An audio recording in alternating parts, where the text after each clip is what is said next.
Louvado seja Deus pela chuva que cai lá fora. Louvado seja Deus por eu estar abrigado agora. Louvado seja Deus pelo frio que chega. Tá bom. Boa noite, meus amigos. Jesus esteja conosco nesse lindo ensolarado domingo, para que nós possamos refletir acerca do capítulo 8, itens 20 e 21. Bem-aventurados os que têm fechados os olhos. Deixa eu ver se eu consigo aqui. Em 8 de maio de 1786, em Dardilly, a aldeia a 10 quilômetros ao norte de Lyon, o quarto filho do casal Mateus e Maria Vianney, João Maria Vianney, nascia. Esse casal tivera 7 filhos.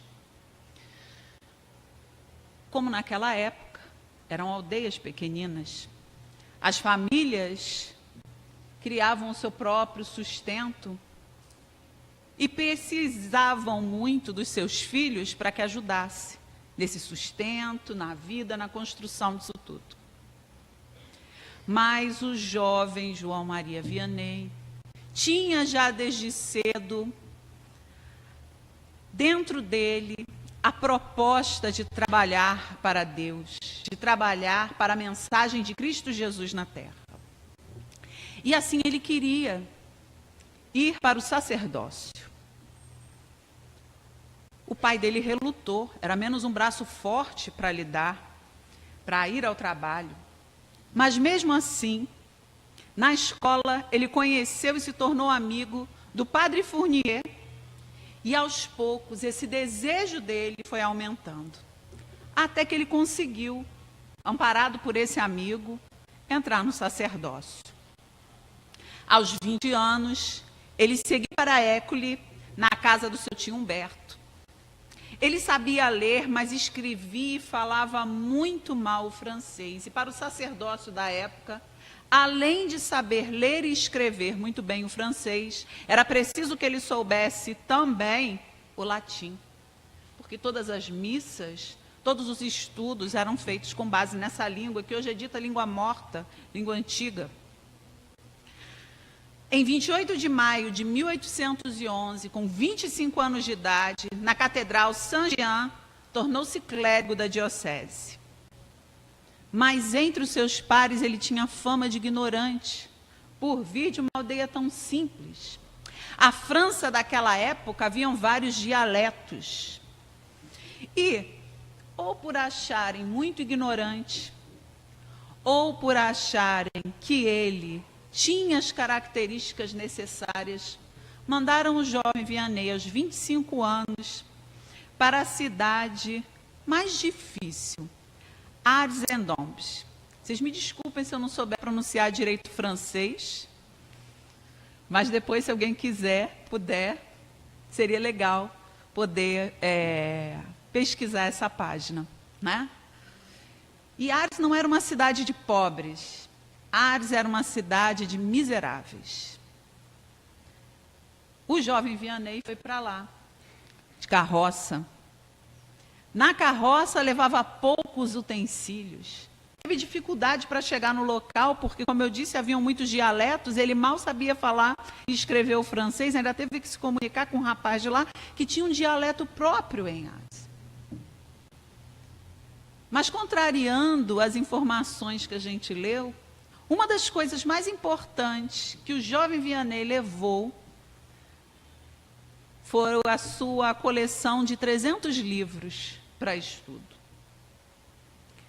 Ele era um jovem muito simples. Ele era da ordem franciscana. Então, ele fazia 2 refeições por dia. Uma com mata-fomes que ele criava, feito de farinha dura, e com batatas. E todo dia ele se alimentava disso, de pão de farinha escura e água. Imediatamente a fama desse jovem começou a correr. porque esse jovem clérigo, nunca muito reconhecido pelo Vaticano, ele acalmava as pessoas. Nas suas conversas, quando as pessoas iam procurá-lo para falar dos seus problemas, dividiam com ele as suas agruras, ele não só os ouvia, como os curava também. Então espalhou-se a fama daquele jovem por todas as imediações. Pessoas vinham de longe. Era tanto trabalho que ele só dormia 2 horas por noite. E dizia que para ele estava bom. Que ele era um homem forte, não precisava nem se alimentar muito e nem dormir muito.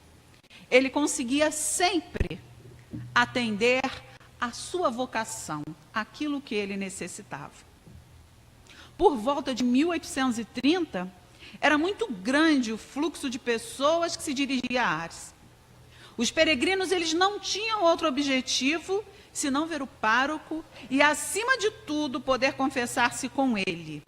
Para conseguir, eles esperavam horas, às vezes, a noite inteira. Assim, Vianney levou uma vida muito casta, muito austera, comendo as mais simples das comidas, usando roupas velhas e dormindo em uma cama dura. Era fato conhecido que as 2 horas de sono que ele tinha e se permitia eram frequentemente interrompidas por espíritos que, à época, todos chamavam de demônios. Mesmo assim, o jovem Vianney continuava a sua missão. É reconhecido também pela Igreja Católica que ele possuía muitos dons extraordinários, como da cura e a habilidade de ler as mentes e os corações de quem o procurava. E foi esse dom em particular que fez espalhar-se sua fama em toda a França, conduzindo multidões de almas perturbadas a procurar a guia e assistência do humilde padre que conhecia seus pecados secretos e seu passado escondido. Esse homem simples teve uma vida difícil, mas uma vontade firme. Segundo a religião que ele tinha abraçado, tinha profunda devoção a Santa Filomena, uma jovem mártir dos primeiros séculos do cristianismo, a quem chamava de sua gente com Deus. Sofreu a tentação de desejar a solidão, como todos aqueles que trabalham para Jesus. E se sentia incapaz para o serviço que ele oferecia na cidade. Em uma oportunidade, pediu realmente para se afastar do serviço, mas logo retornou, envolvido, com certeza, por aquela que o inspirava. Nunca foi nomeado pároco. O bispo de Belém só lhe concedeu o título de cônego, mas o fato real é que ele consagrou praticamente toda a sua vida sacerdotal à santificação das almas do minúsculo povoado de Ars, e que, dessa forma, uniu para sempre seu nome e a fama de sua santidade ao povoadozinho.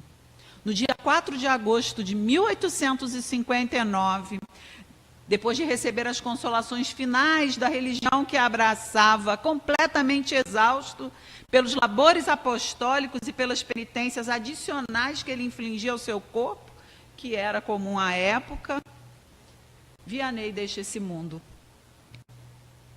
45 anos depois, em 17 de junho de 1904, seu corpo foi exumado com vistas à sua beatificação e foi encontrado seco e enegrecido, mas absolutamente incorrupto. Apenas o seu rosto, que ainda era possível reconhecer perfeitamente, sofrer um pouco os efeitos da morte. Esse corpo está exposto numa igreja. Fizeram uma máscara de cera, conforme os relatos da época. O corpo foi vestido de forma suntuosa, como é próprio da religião. Foi colocado um terço de jade na sua mão.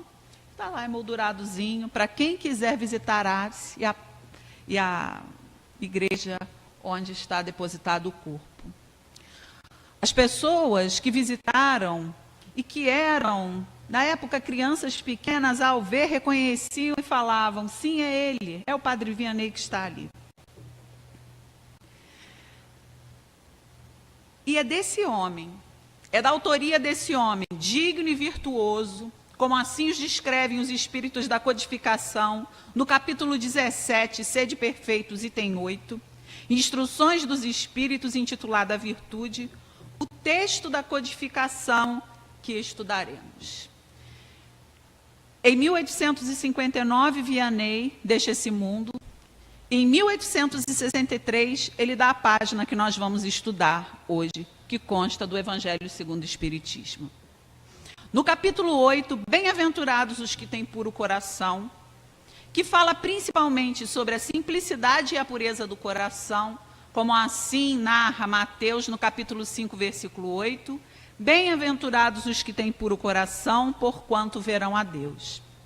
E entre outros itens, Allan Kardec expõe também os trechos sobre os escândalos. Se algum escandalizar, eu vou reposicionar isso aqui, que eu não estou conseguindo ver. Se algum escandalizar a um destes pequenos que creem em mim, melhor fora que lhes atassem ao pescoço uma dessas mós, que um asno faz girar e que o lançassem no fundo do mar.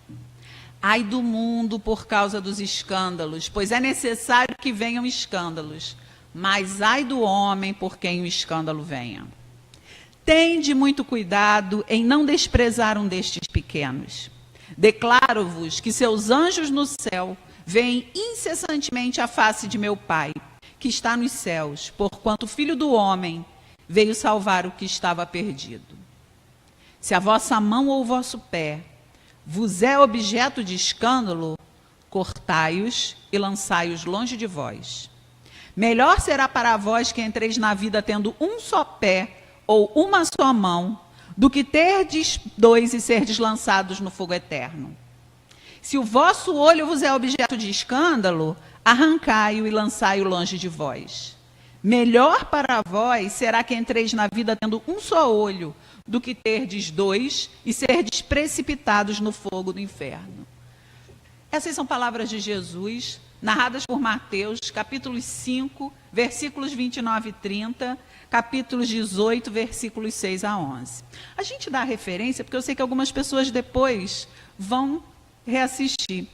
E a gente, assim, reforça firmemente que seria excelente se todos nós, quando estivermos em nossos lares, procurarmos dar uma olhadinha no Evangelho segundo o Espiritismo, procurarmos o nosso Evangelho, o nosso Novo Testamento, de acordo com aquilo que temos, e relermos.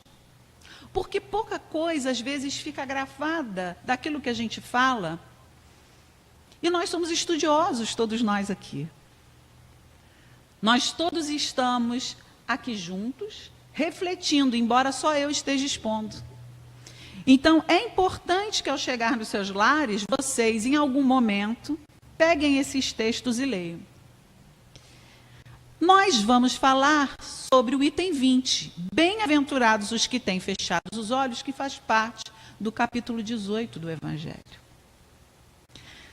O cura d'Ars, como ficou conhecido João Maria Vianney, é assim que está na página lá do Evangelho segundo o Espiritismo. Aquele que cura, o homem de Ars que cura. Começa essa página exatamente demonstrando o espírito virtuoso e nobre que é. Provavelmente ele havia sido invocado, coisa comum à época com Allan Kardec. Era a evocação daqueles. Ele havia desencarnado em 1859, um homem boníssimo, conhecido em toda a França. Ali se apresentara uma filha, não dele, uma filha de Deus, que estava cega, havia ficado cega. Uma dessas provações da vida que pode se instalar na vida de qualquer um de nós. Ele inicia acalentando essa pobre alma. Meus bons amigos, para que me chamastes? Terá sido para que eu imponha as mãos sobre a pobre sofredora que está aqui, a cure? Ah, que sofrimento, bom Deus! Ela perdeu a vista e as trevas a envolveram. Pobre filha. Espíritos nobres têm empatia com aqueles que sofrem. Empatia, entende o sofrimento. Da posição que ele estava, do conhecimento pouco que a gente já tem sobre reencarnação, poderíamos colocar aqui várias justificativas, mas no momento da dor, em que passamos pela prova, o que nos importa é a dor que sentimos, concorda? Por mais que todas as alegações, as justificativas venham atenuar o nosso sofrimento, é a dor o mais importante naquele momento. É isso que nos atinge. E esse nobre espírito, ele não ignora isso. A primeira palavra a ser lançada é essa. No entanto, ele continua: que ore e espere. Não sei fazer milagres, eu, sem que Deus o queira. Todas as curas que tenho podido obter e que vos foram assinaladas, não as atribuais, senão àquele que é Pai de todos nós. Difícil, às vezes, a gente compreender isso em toda a sua acepção.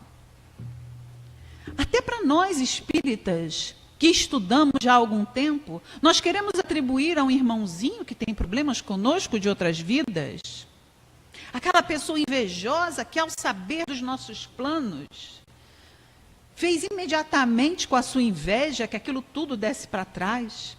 A gente esquece que quem manda, que quem orienta, que quem permite tudo na terra é Deus. Porque não é nem um fio do nosso cabelo que caia, que não seja com a permissão dele e com o conhecimento dele. Então, tudo aquilo que nós passamos, por mais doloroso que seja, acreditem, é com a permissão de Deus. A permissão de um pai que se utiliza de uma metodologia, às vezes, não muito agradável para nós, mas para que nós aprendamos alguma coisa. Para que nós aprendamos algo que ainda não conseguimos aprender com outras formas pedagógicas. Porque isso é do processo pedagógico, de aprendizado que nós estamos passando. Se não conseguimos aprender através da advertência carinhosa de um ascendente nosso, um pai, uma mãe, uma avó, uma tia, se não conseguimos de uma forma dura, mas um pouquinho mais leve, de algum conhecido que esteja conosco, se não conseguimos aprender em outras encarnações e ainda fizemos o mal de alguma forma, Deus permite que a dor nos alcance, até que nós tenhamos aprendido a lição. É assim, até que nós tenhamos aprendido a lição. E aprender a lição não é da forma que a gente aprendeu quando era criança, quando a mãe falava: agora eu vou te dar uma corrigenda para você aprender. Esse aprendizado está meio ligado a uma punição. Deus não nos pune, Deus nos ensina. Então não é para você ser punido até que você aprenda, é até você aprender.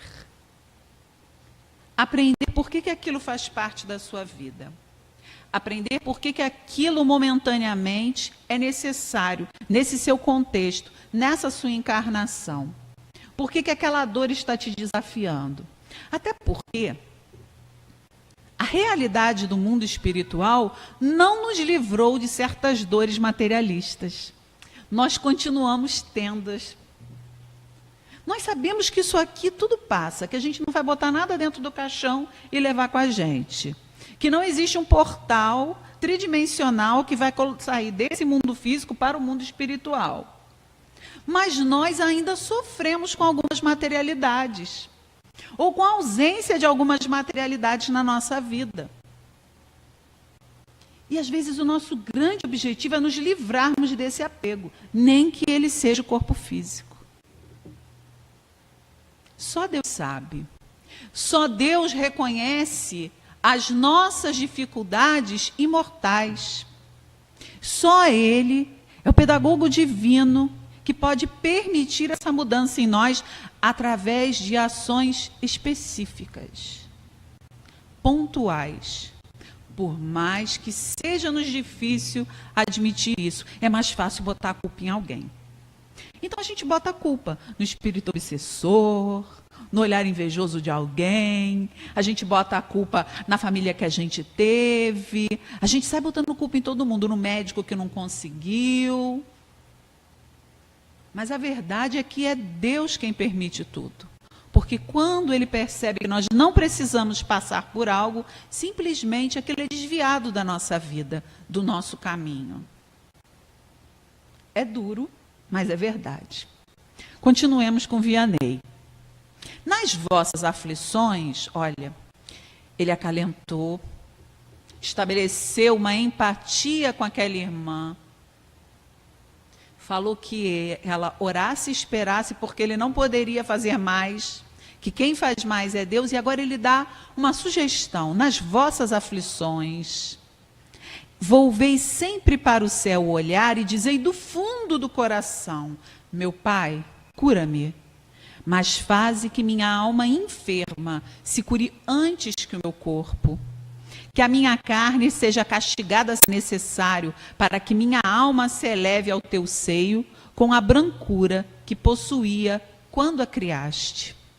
Após essa prece, meus amigos, que o bom Deus ouvirá sempre, dadas vos serão a força e a coragem, e quiçá também a cura que apenas timidamente pedistes em recompensa da vossa abnegação.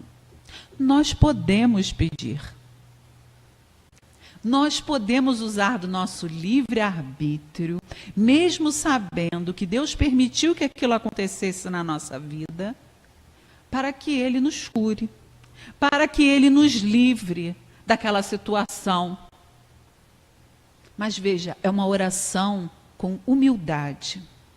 Para algumas pessoas, a palavra humildade está sempre relacionada a algo que você já traz. Fulano é humilde. Ai, que lindo. Eu não consigo ser assim. Humildade é algo que nós trabalhamos. Algumas pessoas relacionam humildade com humilhação. Porque para elas o orgulho ainda é tão forte que ser humilde para o outro é um grande problema, é uma humilhação. Então elas não conseguem pedir desculpas, elas não conseguem reconhecer que a dor acontece na vida delas porque algo está errado nelas. Elas não conseguem reconhecer isso. Elas acham que o problema é sempre externo, nunca interno. Mas o problema é exatamente o contrário, é sempre interno. Nós temos sempre algo a resolver. E olha, isso não é privilégio de quem tem grandes dores, não. Todos nós aqui temos algo a resolver. Estamos no curso da humildade nessa encarnação. Porque vamos precisar uns dos outros, o tempo inteiro. Vamos precisar do perdão, da amizade, de uma palavra amiga, de um bom dia, de uma boa tarde, de uma boa noite. Nós vamos precisar. Então, nós estamos num curso intensivo de humildade. Por isso, ele fala, nas vossas aflições, peça a Deus que Ele te cure, mas fale também que antes seja curada a sua alma. Porque no processo imortal que nós temos de aprendizagem, se nós não nos curarmos daquilo que nos fez sofrer hoje, daqui a pouco nós estamos com o mesmo problema. Aquelas pessoas que vivem retendo o mesmo problema, conhece? Ou isso tanto da parte de problemas físicos, quanto de problemas de relacionamento. Tem gente que fala assim, meu Deus, eu atraio gente assim na minha vida. Você atrai, porque você é assim, em parte. Então, quando a gente atrai alguém difícil na nossa vida, é porque nós temos essa dificuldade em nós, tanto que nós reconhecemos. Frase que eu adoro repetir de Joana de Ângeles. Nós vemos o mundo com o colorido dos nossos olhos. Então, aquilo que reconhecemos no outro, nós conhecemos. A cor do outro, a tonalidade do outro, a fala do outro, nós temos em nós. Que bom! Que bom que se eu reconheço, e eu reconheço que eu tenho isso em mim, porque eu já posso trabalhar isso em mim. Pior quando a gente não sabe que tem um defeito, quando a gente não sabe que tem um problema. Aí a gente não trabalha. Segue a vida achando que está tudo bem. Até o momento que a gente se espanta. Fala, meu Deus, eu tenho isso em mim. E nós podemos ser curados. Coisas incríveis acontecem. Impressionantes quando a gente percebe, aprende e transforma a nossa vida. Hoje em dia a gente tem a bênção de ter a internet e a gente ouve palestras de tudo quanto é canto. Não é verdade? Exemplos de tudo quanto é canto. Mas um dos exemplos melhores que eu ouvi foi o que o Rossandro Klinger deu uma vez numa palestra que eu nem sei aonde estava, porque agora o pessoal ainda edita, né? E faz umas mini palestras e coloca. Disse ele que ele tem um amigo lá em Campina Grande, Campina Grande, né? Que ele mora? Lá no Paraíba. Por lá, gente. Por lá de Riba. E disse que esse amigo dele, muito alto, 1,80 m e tanto, estava com câncer. E o câncer dele já tinha tomado todo o corpo, o médico desenganado. Então, um homem com mais de 1,85 m de altura estava pesando 45 quilos. Então, não tinha muita chance para ele. E à época, acho que o Chico ainda estava encarnado, ele foi ver o Chico para se despedir, porque todo mundo que conheceu o Chico amava muito ele, quando tinha um relacionamento, gostava de falar com ele, né? E foi até o Chico e falou assim, Chico, eu vim aqui me despedir de você, porque você está vendo, né? Eu vou morrer. Pareço até que eu estou com AIDS, de tão magro que eu estou. Ele, pede para Deus para você não ir. Ele, mas como, Chico? Não tem mais jeito para mim. Olha como é que eu estou. O médico já falou que não tem mais jeito. Ele, pede para Deus para você não ir. E Chico tinha umas coisas engraçadas, né? Porque se a Fernanda virar para vocês e falar assim, gente, pede para Deus. Vocês vão ficar, Fernanda. Agora, se o Chico virar para vocês e falar, pede para não ir.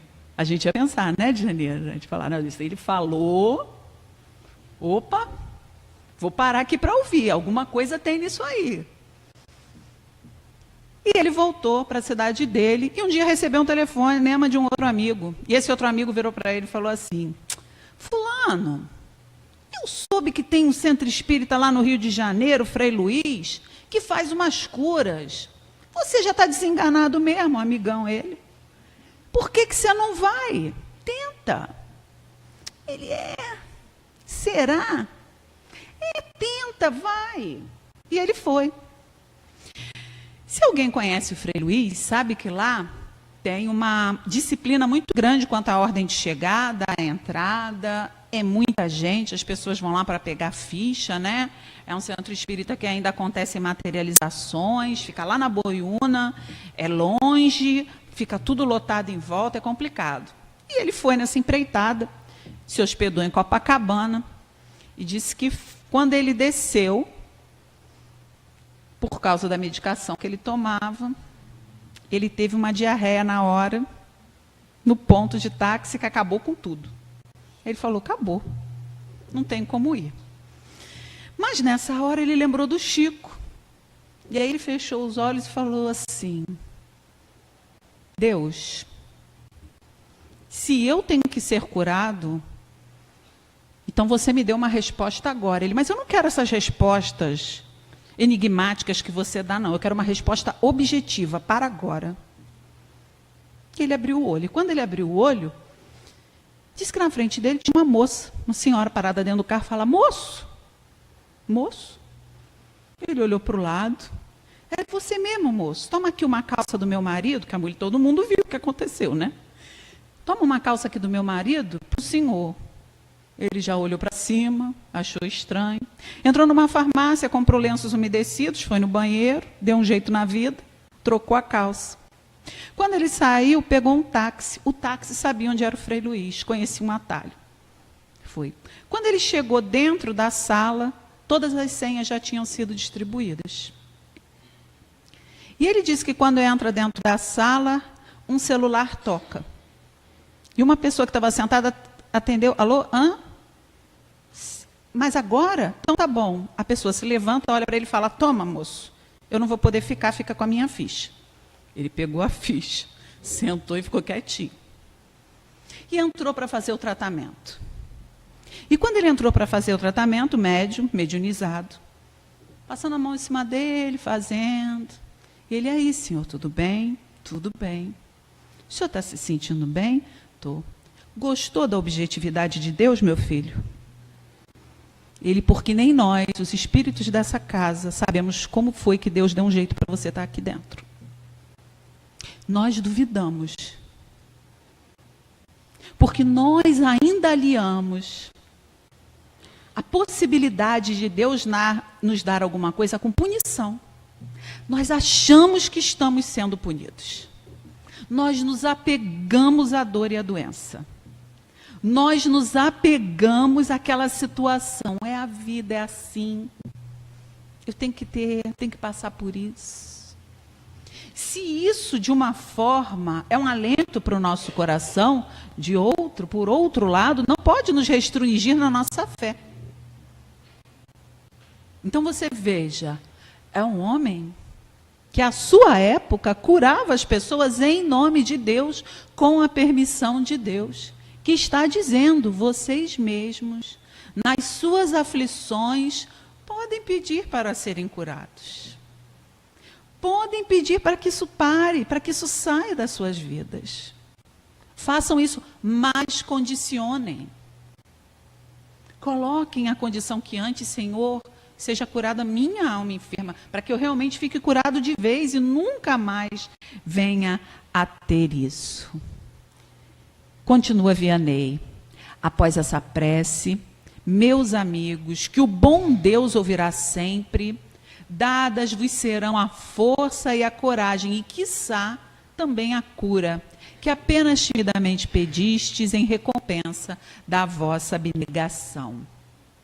Contudo, uma vez que aqui me acho numa assembleia onde principalmente se trata de estudos, dir-vos-ei que os que são privados da vista deveriam considerar-se os bem-aventurados da expiação. Então agora ele começa a falar àquela irmã que se a cura não fosse possível, que ela enxergasse por um outro ângulo. Porque aqueles que estão com os olhos fechados são os bem-aventurados da expiação, dessa encarnação, da expiação que nós estamos aqui. Lembrai-vos de que o Cristo disse convir que arrancasseis o vosso olho se fosse mal, e que mais valeria lançá-lo ao fogo do que deixar se tornasse causa da vossa condenação. Ah, quantos há no mundo que um dia nas trevas mal dirão o terem visto a luz. Ó sim, como são felizes os que por expiação vêm a ser atingidos na vista. Os olhos não lhes serão causa de escândalo e de queda. Podem viver inteiramente da vida das almas. Podem ver mais do que vós que tendes límpida a visão. A nossa visão é terrível, né? A gente vê a cara de um, o muxoxo de outro, a gente coloca chifre em cabeça de unicórnio. A gente sai colocando aí, dizendo que viu coisas que às vezes nunca aconteceu. Porque nós vemos o mundo com o colorido dos nossos olhos. Então, às vezes, as coisas acontecem e você acha que a pessoa pensou isso ou aquilo porque você viu, porque ela teve uma atitude assim. E se você fosse cego? Então, ele diz que os cegos são os bem-aventurados da expiação, porque ainda não tem esse amargo na vida de ver ou supor ver aquilo que às vezes não existe. Aquilo que às vezes faz parte apenas da intimidade da pessoa. Ela é que é uma pessoa assim, de olhares, de muxoxos, de ver se é aquilo mesmo, porque eu observei no tom da voz. Não? Aí fica criando problema onde não existe. E nós, espíritas, estudamos a matéria mental, aquilo que vai crescendo nas nossas mentes, né? Quando a gente acha que alguém está contra a gente, quando a gente não esclarece diretamente com a pessoa. Quantas coisas são criadas aqui, ó, sem uma palavra, quantos afastamentos. Porque não tivemos a coragem, às vezes, de sentar e conversar com ela. Porque há aqueles que olham, resolvem dentro de si, mas há aqueles que não. Que isso os impede de continuar uma boa vida com alguém. Que isso os impede de viver uma vida feliz. Se afastam, colocam a pessoa na geladeira do seu coração. Menos uma oportunidade. Mais uma pessoa para vir desde cedo na próxima encarnação, né? Para ficar assim bem coladinho, para aprender a amar. Então é bom de começar a amar logo de agora, né? Perdoar logo de agora, porque todos nós temos defeitos mesmo. Os olhos não serão causa de escândalo e de queda. Já falei isso, né? Já. Quando Deus me permite descerrar as pálpebras a algum desses pobres sofredores e lhes restituir a luz, digo a mim mesmo: alma querida, por que não conheces todas as delícias do Espírito que vive de contemplação e de amor? Não pedirias, então, que se te concedesse ver imagens menos puras e menos suaves do que as que te é dado a entrever na tua cegueira? Entenderam sobre o que ele falou? Porque isso é um outro dado importante, embutido aqui nas entrelinhas do texto. Os bons espíritos que nos curam também são os que proporcionam a nossa desencarnação. É o que ele quer dizer aqui. Quando Deus me permite descerrar as pálpebras a algum desses pobres sofredores, que passam a vida inteira sem ver nada. Aí ele fica feliz, porque chegou o fim daquela prova para aquele espírito, e quando ele desperta os olhos para a luz verdadeira, a pátria espiritual, que todo mundo tem medo de morrer, mas é isso que a gente quer ver, quando passar dessa vida. Ninguém gosta de falar nisso, né? Mas é verdade, nós vamos e não sabemos a hora. Então ele fica, Vianney, feliz quando alguém tem uma prova muito grande, como essa da cegueira, que ele desperta no plano espiritual e diz: meu amigo, venha ver as delícias do Espírito, a claridade, as belezas. Você passou bem pela sua prova.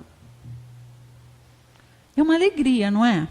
Não é isso que a gente procura, que a gente estimula nos nossos filhos? Nos mais jovens? Estuda, meu filho, estuda para você passar para uma boa universidade.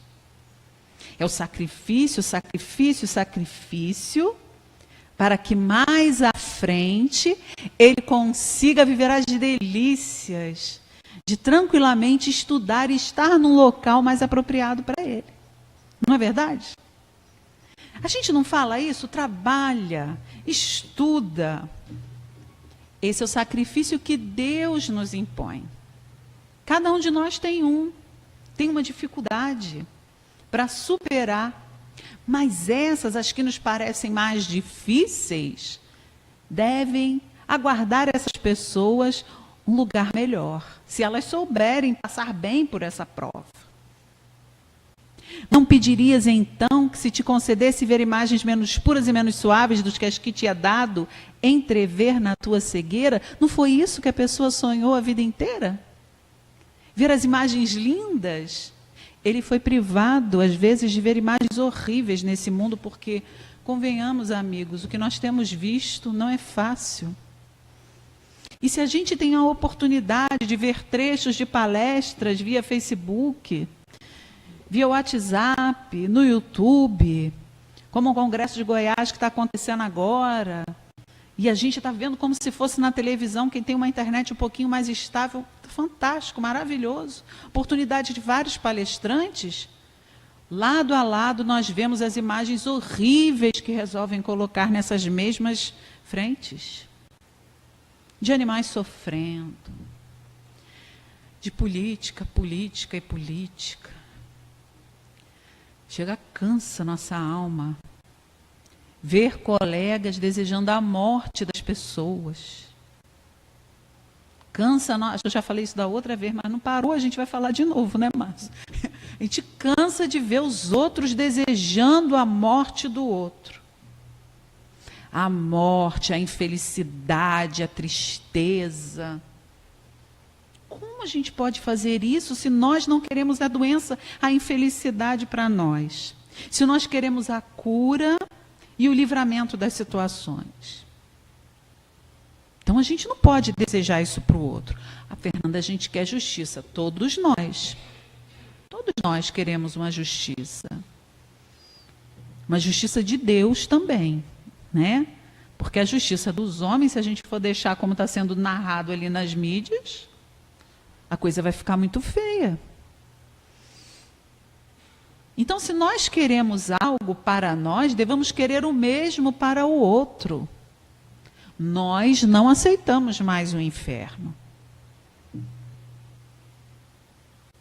Nós já entendemos que esse local de dor eterna não existe. Que ele é momentâneo até a libertação das nossas dificuldades. Então, para que vamos desejar algo assim para os outros? Nós queremos que essas pessoas acordem, porque vamos combinar. Certos políticos, para alcançarem o número de votos que alcançam, devem ter alguma missão muito grande nessa vida. Porque senão seria fácil, né? Vamos todos nós nos candidatar, nós, os honestos, vamos todos nós nos candidatar, e aí nós vamos fazer diferente. Será que conseguimos? Verinha para presidente. Verinha consegue chegar lá? Será, Verinha? Já está. Verinha já está. Bem que a gente queria, né? Porque a gente ia pegar alguém próximo que a gente confiasse e falar, é nessa que a gente vai investir. Mas a coisa não é assim. É uma prova muito grande. Mexe com a pessoa, poder, orgulho. Então a gente tem que orar por essas pessoas. E orar pelos que estão vindo, mais ainda. Porque esse já está difícil, coitados, né? Já demonstram que confiança vai ser um pouco difícil. Mas nós devemos orar por essas pessoas. Continua Vianney. Ó bem-aventurado cego que quer viver com Deus. Mais ditoso do que vós que aqui estáis, ele sente a felicidade, toca, vê as almas e pode alçar-se com elas às esferas espirituais, que nem mesmo os predestinados da terra logram divisar. Abertos, os olhos estão sempre prontos a causar a falência da alma. Fechados, estão prontos sempre, ao contrário, a fazê-la subir para Deus. Crede-me, bons e caros amigos, a cegueira dos olhos é muitas vezes a verdadeira luz do coração, ao passo que a vista é, com frequência, o anjo tenebroso que conduz à morte. Porque pode nos aprisionar durante várias encarnações a situações dolorosas para a nossa alma, para o nosso espírito.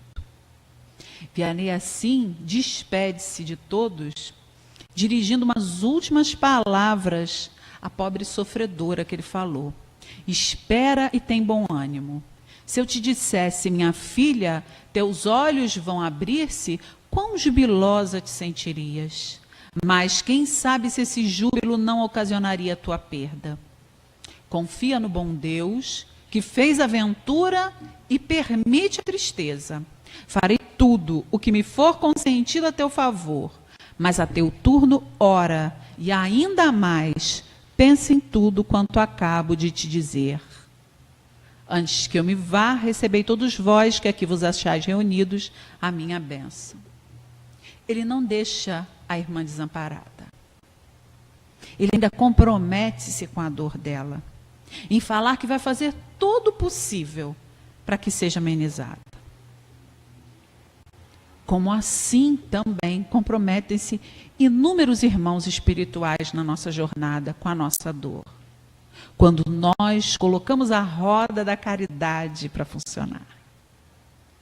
Quando nós, mesmo nas nossas aflições, não nos trancamos num quarto e falamos, ó, pobre de mim, sofredora que sou, não mereço. Mesmo que mereça, Senhor, precisa ser tanto, porque a gente dá um jeito, né? De falar que não era para ser tanto. Quando a gente, pelo contrário, tenha um outro impulso, toma uma outra disposição e resolve ir de encontro a outros, nós vemos que o nosso sofrimento pode ser grande, deve ser respeitado sim, como Vianney respeitou, mas que existem outros sofrimentos, outras pessoas que às vezes estão no nosso propósito. E não só no nosso propósito, está no nosso alcance de ajudar. Allan Kardec, no item 21, faz uma nota quanto a essa mensagem de Vianney. Ele diz assim: quando uma aflição não é consequência dos atos da vida presente, deve-se-lhe buscar a causa numa vida anterior.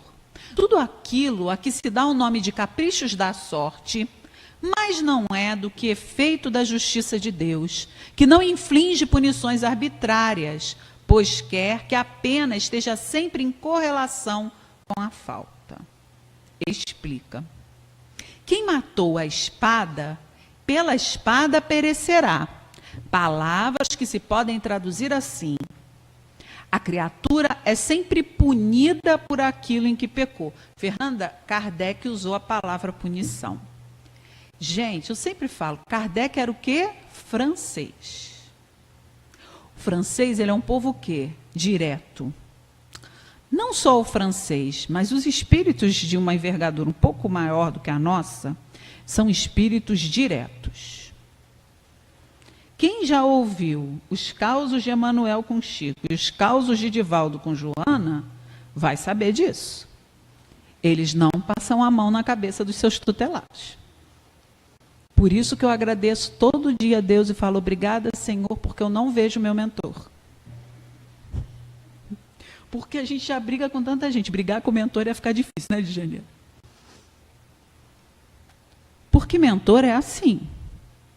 E Allan Kardec, nesse momento, foi porque nós não encaramos como punição. Então, ele falou com as palavras que nós entendemos. Olha só, Deus vai punir por aquilo em que você pecou. Ele usa ainda a palavra o quê? Pecado.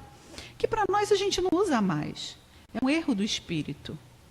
Não é algo que você vai ser punido pela existência inteira na sua imortalidade. Não.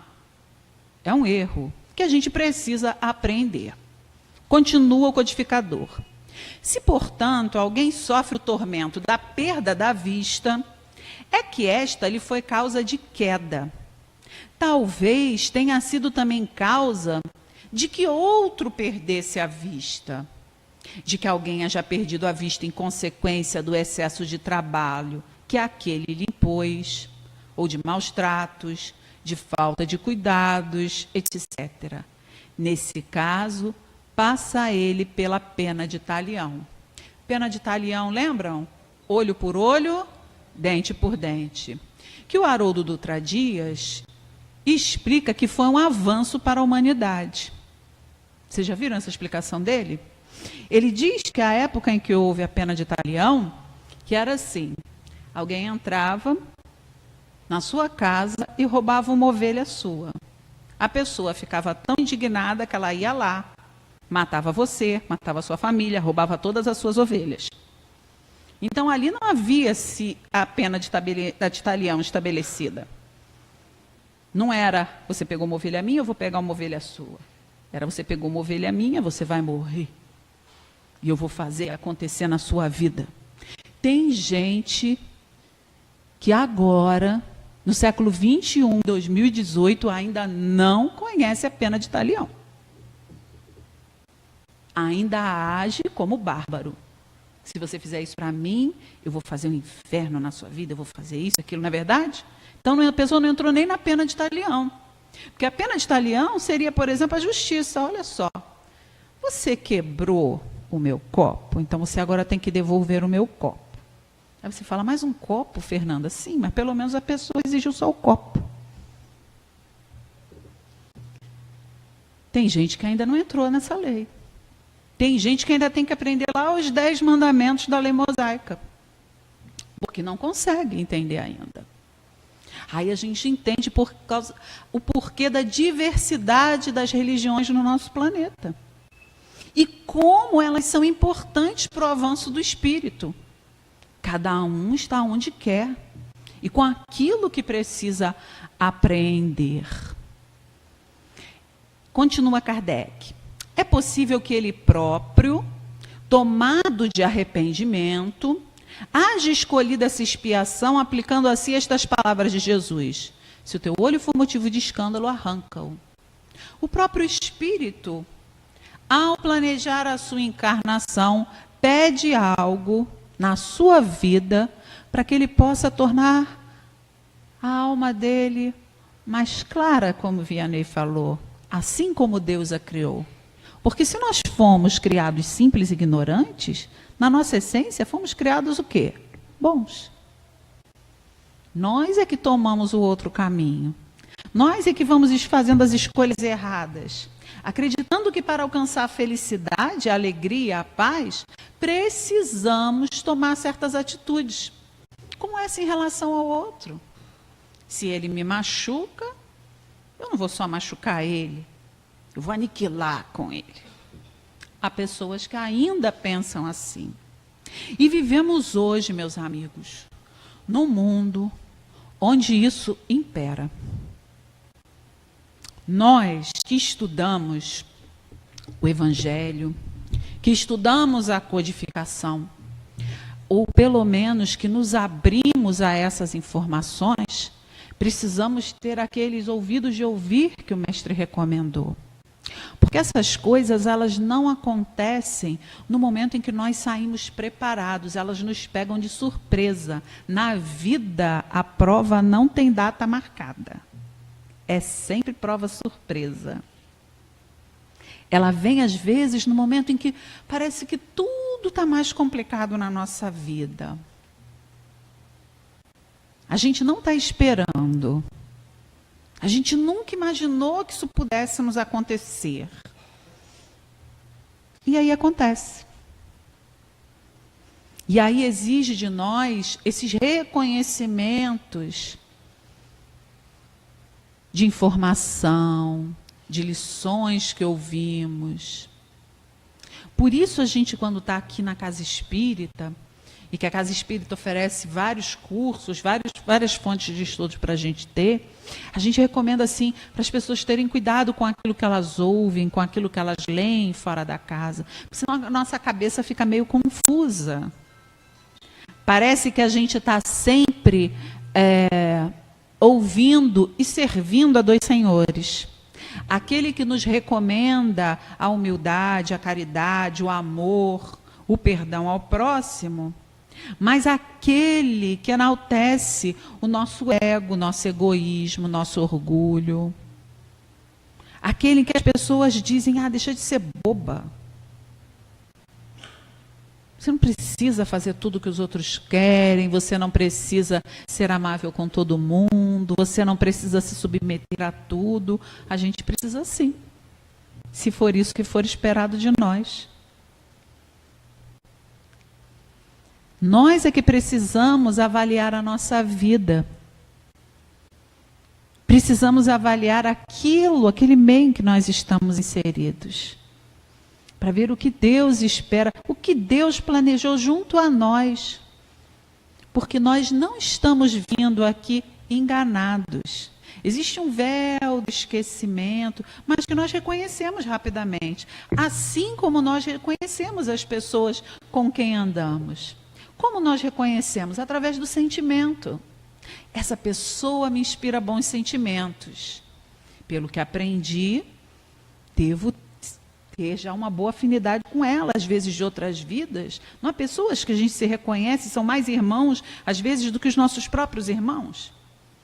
Também há aquelas que a gente olha de cara, reconhece e já fala: essa eu tenho que ter mais cuidado. Já percebi que eu com ela, então eu tenho que insistir no meu olhar fraterno, fazer de tudo para que eu não seja a pessoa a criar o escândalo, porque eles são necessários, mas ai daqueles por quem eles venham. E isso é ótimo a gente ouvir, porque a gente não está em missão. A única missão que nós temos, meus irmãos, é a nossa evolução. Meus queridos, era o nosso estudo da noite. Foi um estudo, né? Um estudo. a gente leu a página toda, fez o comentário. Apresentamos essa figura ímpar do Evangelho, pouco conhecida, mas as referências que a gente tem aqui dele, tem inclusive uma informação, um texto grande em PDF, lá no site da Federação Espírita Brasileira, o João Maria Vianney Curadares. Muita paz a todos, que possamos voltar para as nossas casas, orando, né? Nesse momento, olha lá, tumultuado, a pessoa está lá de dentro do carro, olhando para cá para dentro, deve estar perguntando, o que é isso aí, gente? Né? Porque parou ali no trânsito. E olha que beleza, nós aqui estudando, que todos sejam envolvidos pela paz de Jesus.